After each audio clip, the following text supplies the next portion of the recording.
kepada orang-orang percaya bahwa mereka itu adalah milik Kristus. Ada tanda pengenal yang melekat dalam diri setiap orang yang percaya kepada Kristus, bahwa mereka itu adalah milik Kristus. Dan hari ini saya mengajak saudara untuk merenungkan kebenaran firman Tuhan ini bersama-sama. Peringatan Rasul Paulus kepada orang-orang di Korintus yang percaya kepada Yesus Kristus, yang menyatakan bahwa setiap orang harus memahami ketika kita percaya kepada Yesus Kristus, kita menjadi milik Kristus. Itu sebabnya berkali-kali dalam tulisan Paulus dia berkata bahwa kalau aku hidup, bukan lagi aku yang hidup, tetapi Kristus yang hidup di dalam aku. Berkali-kali juga Paulus katakan, hidup yang kujalani ini, katanya, dia menjalaninya bukan dalam kekuatannya, tetapi di dalam kekuatan Kristus yang ada padanya. Jadi Paulus mengajarkan bahwa ketika setiap orang sudah percaya kepada Kristus, maka sekali lagi dia bukan milik dirinya sendiri lagi, tetapi dia menjadi milik Kristus. Kristus ada di dalamnya.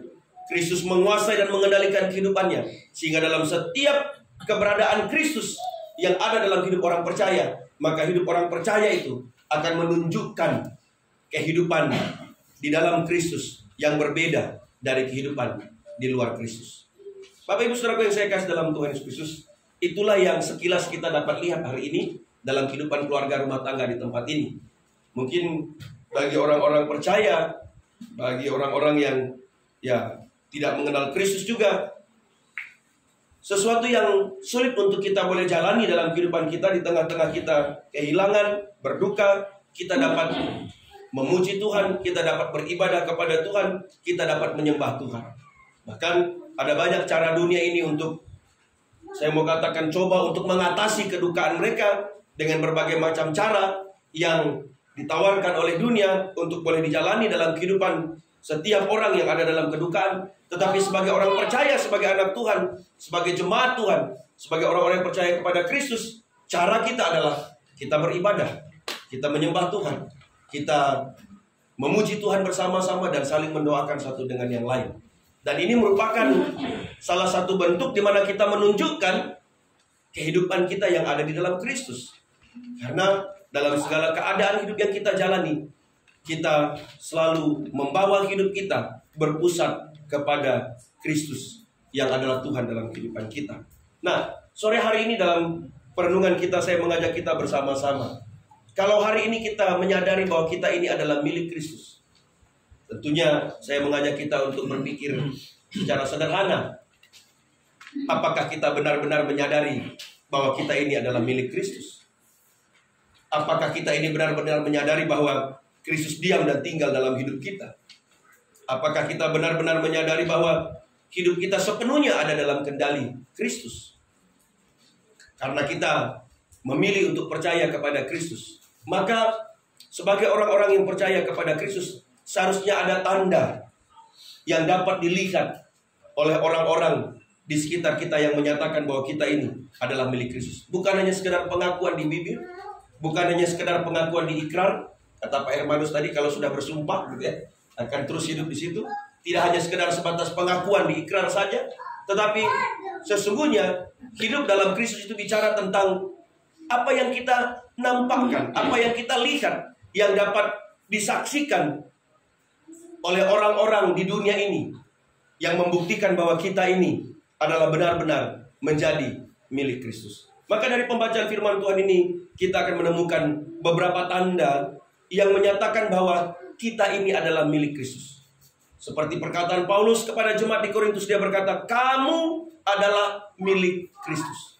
Kalau kamu milik Kristus, apa tandanya? Apa hal yang menunjukkan bahwa kita ini milik Kristus? Dalam pengakuan kita, kita menjadi orang Kristen. Dalam pengakuan kita, kita menjadi orang yang dicatat dalam KTP kita agamanya Kristen. Agama Kristen atau kata Kristen itu bicara tentang kita menjadi pengikut Kristus. Karena itu sekali lagi, apa tandanya? Apa buktinya bahwa kita menjadi milik Kristus? Menurut Paulus yang pertama, bahwa yang menunjukkan seseorang itu menjadi milik Kristus ialah ketika mereka hidup dewasa secara rohani dalam Kristus. Perhatikan ayatnya yang pertama sampai dengan ayatnya yang ke-4. Firman Tuhan berkata demikian. Dan aku, saudara-saudara, pada waktu itu tidak dapat berbicara dengan kamu seperti dengan manusia rohani, tetapi hanya dengan manusia duniawi yang belum dewasa dalam Kristus.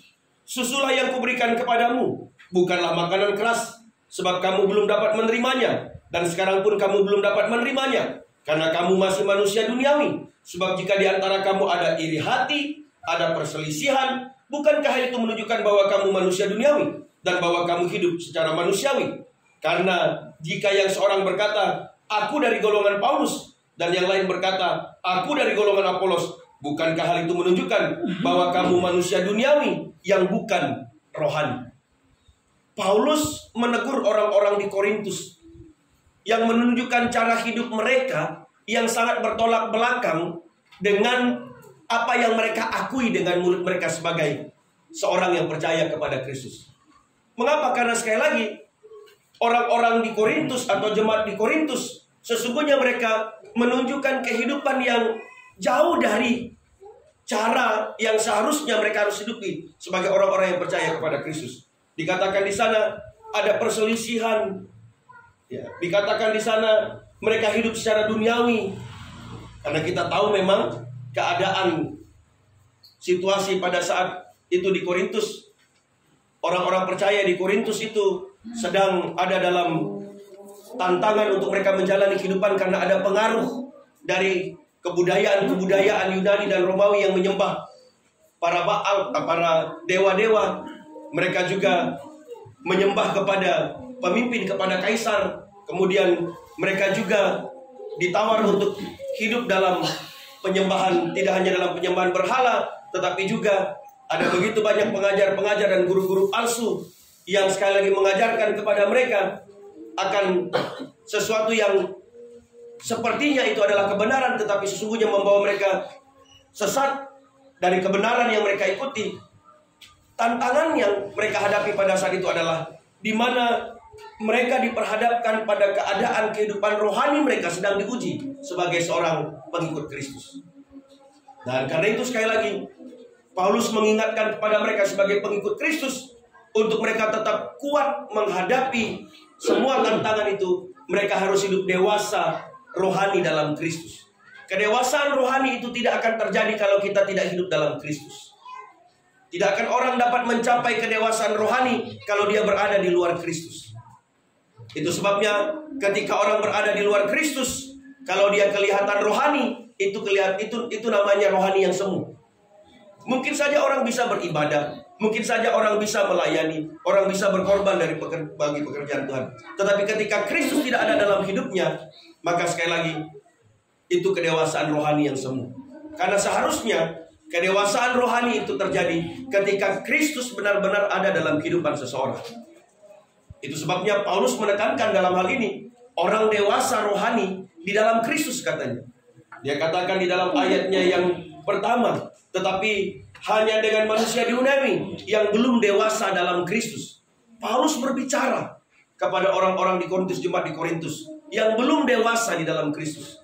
Dia menegur mereka, tetapi teguran Paulus itu diabaikan, teguran Paulus itu tidak diterima. Itu sebabnya Paulus katakan dalam suatu ketika dia menegur mereka tidak dengan cara yang keras, tetapi dengan cara yang lembut untuk mencoba menyadarkan mereka. Itu pun tidak mereka terima. Sehingga Paulus katakan bukan makanan keras yang diberikan, tetapi susu yang diberikan.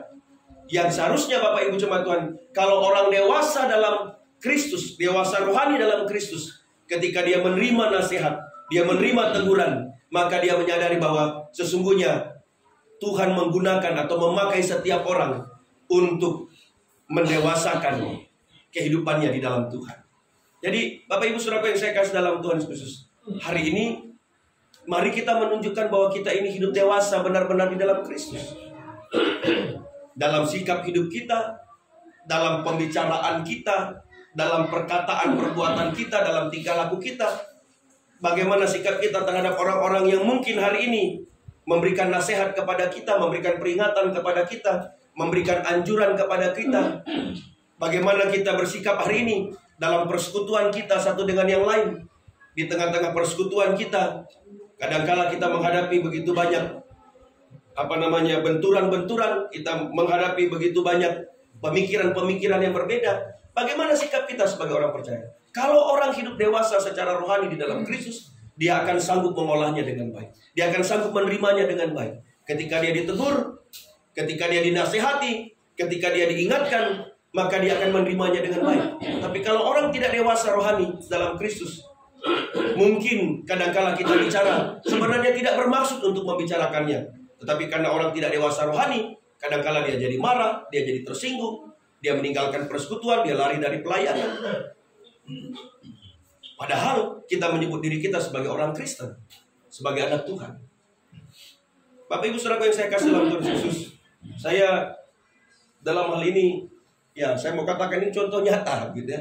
Kalau saya lihat Pak Hermanus, saya sudah mengenal beliau sangat lama sekali, dan ini pribadi yang saya kenal, apa yang diomongkan gitu ya, apa yang dibicarakan, ya itu yang dilakukan. Tidak neko-neko. Saya merasa sekalipun gembala, sebagai pemimpin gereja, tetapi merasa sebagai anak dengan orang tua ini. Karena kalau dia ngomong, dia bicara, ya dia bicara apa adanya. Dia menegur apa adanya. Dia menasihati, dia benar-benar menasihati. Ya kalau bergurau, karena kami sering bergurau ya, dalam situasi bergurau. Gitu. Dan kadang-kala mungkin ada banyak orang yang seringkali salah dalam persepsi. Waktu ketika orang menegur, ketika orang mengajar, orang menasihati, kadangkala kalau kita tidak hidup dewasa dalam Kristus, kita menganggap itu sebagai sebuah pukulan yang menghancurkan kita, pukulan yang menjatuhkan kita, pukulan yang merusak reputasi kita. Padahal sebenarnya Tuhan pakai orang-orang di sekitar kita untuk menyelamatkan kita dari segala keterpurukan kita. Orang yang dewasa secara rohani dalam Kristus, mereka akan menunjukkan bahwa mereka benar-benar orang yang hidup kuat di dalam segala tantangan yang mereka sedang hadapi dalam kehidupan mereka. Sehingga apapun yang akan mereka hadapi, mereka tahu bahwa sesungguhnya mereka sedang menjalani proses di dalam Kristus untuk mereka semakin dewasa di dalam Kristus. Itu sebabnya firman Tuhan katakan, kamu adalah milik Kristus. Dan sebagai orang-orang yang menyadari kita milik Kristus, maka sekali lagi, tanda yang akan menyertai kita, tanda yang orang dapat lihat dari kehidupan kita, orang melihat kita dewasa rohani di dalam Kristus. Jadi orang yang dewasa rohani dalam Kristus itu adalah orang yang kuat di dalam Tuhan. Ya. Orang yang tidak mudah patah semangat, orang yang tidak mudah, ya dengan bahasa sederhana saya mau katakan, tidak mudah tersinggung, tidak mudah pendek tongkeng kata orang itu, tidak mudah lemah, tidak mudah menyerah ya, dalam membangun kehidupan rohaninya. Mereka akan terus kuat ketika mereka menghadapi badai yang menghantam kehidupan rohani mereka untuk semakin kuat kokoh di dalam Tuhan. Karena mereka dewasa di dalam Kristus. Dalam pengalaman pelayanan, kadangkala Bapak Ibu jemaat Tuhan, saya mengalami keadaan di mana memang kadangkala waktu orang, ya saya tidak katakan mungkin bahasa itu mengusik atau berbenturan dengan kita. Kadangkala kita berpikir, waduh, ini orang kayaknya tidak senang dengan kita. Ini orang kayaknya tidak cocok dengan kita. Tapi waktu duduk sebentar merenung, memikirkan, kadangkala kita mendapatkan pelajaran yang sungguh berharga. Karena ketika Tuhan pakai orang-orang di sekitar kita, situasi di sekitar kita, dengan segala caranya, yang mungkin kadangkala sulit untuk kita menerima dan mencerna dengan akal sehat pikiran kita. Tetapi sungguhnya itulah yang Tuhan pakai untuk semakin menguatkan kita dan mendewasakan kita dalam kehidupan rohani kita. Mungkin Bapak Ibu pernah mengalami itu dalam kehidupan Bapak Ibu. Sekali lagi, mari kita menjadi orang-orang yang hidup di dalam Kristus, menjadi milik Kristus, yang menunjukkan bahwa kita ini dewasa rohani di dalam Kristus. Yang kedua, tanda yang kedua, sebagai seorang yang menjadi milik Kristus, di dalam ayatnya yang ke-15, 16 sampai dengan ayatnya yang ke-17 berkata demikian.